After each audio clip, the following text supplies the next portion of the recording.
At kaugnay pa rin po ng kontrobersyal na post ng Official Gazette sa paggunita ng birth anniversary ni Marcos, makakapanayan po natin ang bantayog member at kaanak ng dalawang nasawi noong martial law na si Mr. Crisanto Palabay. Magandang tanghali po sa inyo, Ginoong Palabay.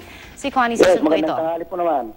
Reaction niyo po dito sa original post ng Official Gazette kung saan hindi ho nabanggit yung mga pang-aabuso na nangyari ho noong martial law. Yun nga ho ang masakit doon kasi pilit nilang hindi binabanggit yung karumal-dumal na pangyayari, mga pang-aabuso at saka yung pagnanakaw sa yaman ng Pilipinas noong panahon ng martial law. At kahapon, nagkaroon din po ng talumpati si dating First Lady Imelda Marcos sa pagdiriwang nga ho ng birth anniversary ng dating Pangulo at sinabi niyang lalabas din daw ang katotohanan sa gitna ng mga nagaganap nilang pambabatikos. Reaction ho? Kung ang katotohanan ng lalabas ay dapat sana yung totoo na nangyari kasi si Ginang Imelda Marcos naman ay kaparte siya sa pang-aabuso at pagnanakaw ng yaman ng ating bansa nung kapanahunan ng martial law. Alam niyo naman na silang mag-asawa lang naman ang may poder nung panahon na yon, no?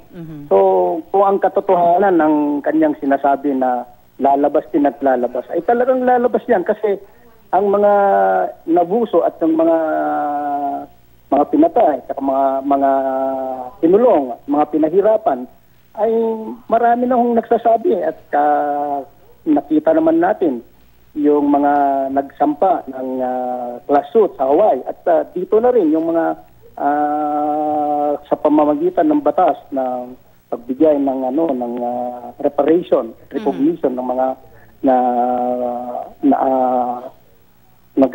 nangyari noong panahon ng martial law ay lumabas naman na.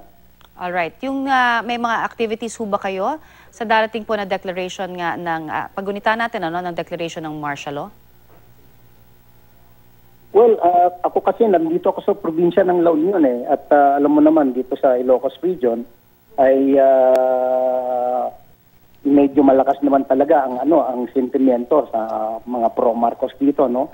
At kung mayroon man ay siyempre kami ay dadalo rin diyan sa Metro Manila o dito sa Baguio City siguro. I see. Meron ho kayong mga balak na gawin kapag natapos na po itong TRO ng Korte Suprema sa planong heroes burial kay dating Pangulong Marcos? Siyempre naman kasi kung pababayaan natin na pilit na lang ilibing sa libingan ng mga bayani, hindi naman bayani si Marcos. Noong 1986, nung talagang siya tinanggal na sa pwesto, at sa pamamagitan ng people power, makita naman natin na talagang siya ay kumbaga ay sa military talagang inalis na siya sa pwesto, no? At di naman pwede na baliktarin natin ang kasaysayan. I see. All right. Meron ho kayong reaksyon dito po naman sa sinasabi na ni Governor Amy Marcos na sana mapatawad po sila, no? O kung wala naman daw perpektong tao at dapat sana ay mapatawad na rin ang kanyang ama kung ganito nga ho yung sentimiento ng napakaraming iba pa. Ang kondisyon naman sa pagpapatawad ay una umaamin ka di ba? Umaamin na ba sila? Sila mismo, hindi nila inaamin At sinasabi nila, pilit nila sinasabi na wala namang kasalanan ng mga Marcos. Wala naman daw silang katiwalian na ginawa, no? Hindi naman totoo yun, no? Makita naman natin na kung kadaming yaman na binalik ng Switzerland na mga nakaw na yaman ng mga Marcos, no? At yun din, yung mga lumabas na ng mga pinahirapan at pinatay ng panahon ng martial law. At nasa records naman na yan ngayon, no? At kung hindi nila inaamin to, ano yung ipapakapatawaran na hinihingi nila?